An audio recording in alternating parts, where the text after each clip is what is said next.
What comes to mind when you think of prison? Probably dark and dingy rooms and dangerous people that have you constantly looking over your shoulder. Not for this man, who turned a prison into his own personal hotel with a very smooth checkout process. This tale is so remarkable that it even inspired a Steven Spielberg movie, starring none other than Leonardo DiCaprio. This is the story of Frank Abagnale and his great escape.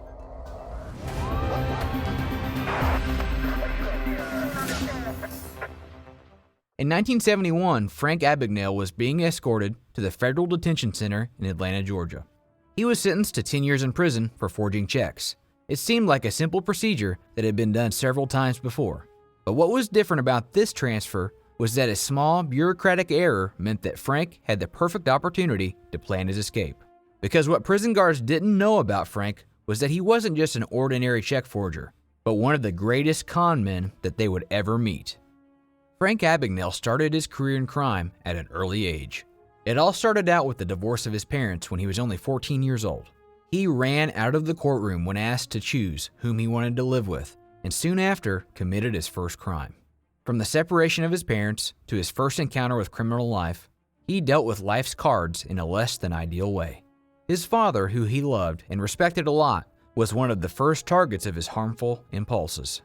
Frank found a way to use his father's card to buy tires and batteries from gas stations, and then asked the attendants for the cash in return for those products.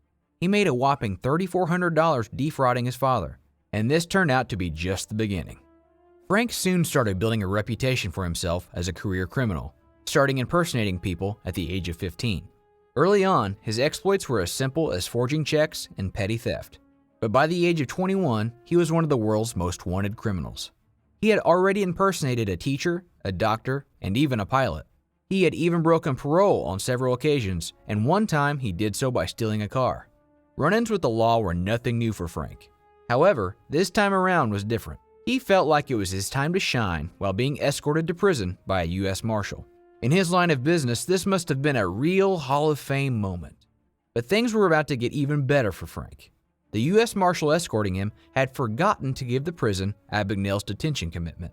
This is highly unusual for the procedure in question. Unable to find a better explanation for what they didn't realize was a major bureaucratic error, the prison guards jumped to the conclusion that they were being investigated by Frank, who they were sure was an undercover FBI inspector. The guards played right into Frank's hands, and Frank immediately started planning his escape. He was a natural at getting into people's minds through sheer confidence.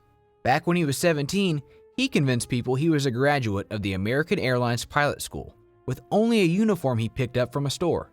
He had also managed to open multiple bank accounts under different names, and had forged his driving license to make him 10 years older on paper. So it wasn't that difficult for him to convince all the prison guards that he was an authority figure simply by his demeanor, which the guards could differentiate from other inmates. The guards wanted to keep Frank happy, so he would be lenient with his review and wouldn't get the guards in trouble. That's when they started to comply with every request Frank made. The foundation was ready. Frank was given a wide berth by the prison administration, and all the perks that other inmates would have to fight for were given to him very, very easily. Calling up his friend? Sure, why not? This is where his friend, Jean Sebring, stepped into the picture.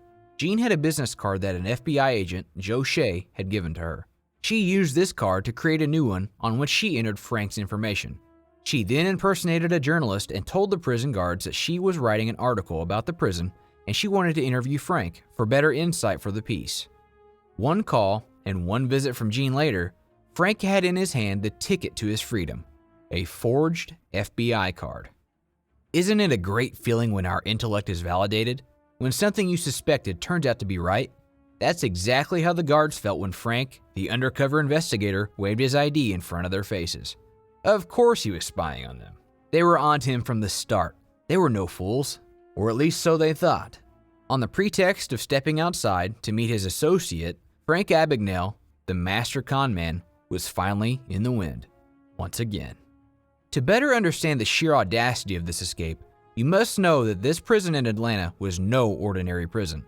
It was a high-security prison which had a legacy behind it. It had housed Al Capone, one of the most dangerous career criminals in the history of the world, who had only managed to escape ALCATRAZ, a maximum security prison considered to be impossible to escape with the help of his network of cronies. and Mr. Abagnale required nothing more than a stroll. This wasn't the first time Frank had escaped prison either. He once slipped through the cracks of Cobb County Jail during a work detail, which in the U.S. is the name for the paid job that every prisoner must do. But Frank had to face the consequences that eventually came knocking at his door because of the road he paved for himself. Just a couple months after confidently walking out of the federal detention center in Atlanta, he was apprehended and went on to serve 4 years in prison. So was this the end of the road for Frank? Did the Great Escape only last a couple months? Again, life became very difficult for Frank after prison. At first, he worked a lot of odd jobs. He took on multiple job opportunities and worked as a grocer, a cook, and a movie projectionist. But the sad truth is that society doesn't believe in giving convicted felons a second chance. So every time Frank tried to hold down a job, he was fired the moment his criminal past came to light. Defeated, Frank fell back into his criminal ways of impersonating a pilot with a master's degree. But his identity got discovered quickly, and he was penalized before he could execute his plan. Life truly changed for him when his criminal past turned into a handy tool for the law enforcement system. His prison time was cut down when he offered his services as a consultant for the FBI. He went on to turn his past life as a criminal to an asset as he went on to start his own private financial fraud consultancy firm named Abagnale & Associates. That Steven Spielberg movie mentioned earlier in the video, it was based off Frank's own life and written off his autobiographical book of the same name, Catch Me If You Can.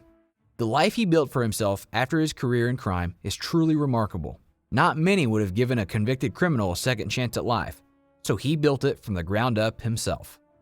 Later in life, the same FBI agent whose identity Frank stole to escape prison, the person who first arrested Frank, Agent John SHEA, went on to become a close friend of Frank's when Frank began working with the FBI. SHEA once said about Frank, he was not a violent type of criminal. No guns, no knives, never hurt anybody. That wasn't his style. He used his brains and his bravado to pass himself off as what he was impersonating. The character styled after John SHEA in Catch Me If You Can was played by the legendary Tom Hanks. As for the Atlanta prison, it unfortunately lost its reputation as an infamous maximum security prison, and it continues to be broken out of to this day. Once a high security prison, the prison was later turned into a medium security prison, and today, with a dire lack of amenities and proper security, has become a low security prison. Not only does the prison pose the threat of more inmates possibly escaping, it also fails to provide for the basic needs of not just the prisoners, but also the security personnel working there. While Frank continues to do well for himself and helps the government bring fraudsters to justice, the prison system meant to hold these criminals continues to deteriorate. Perhaps if Frank had to escape today, he wouldn't have to work too hard after all.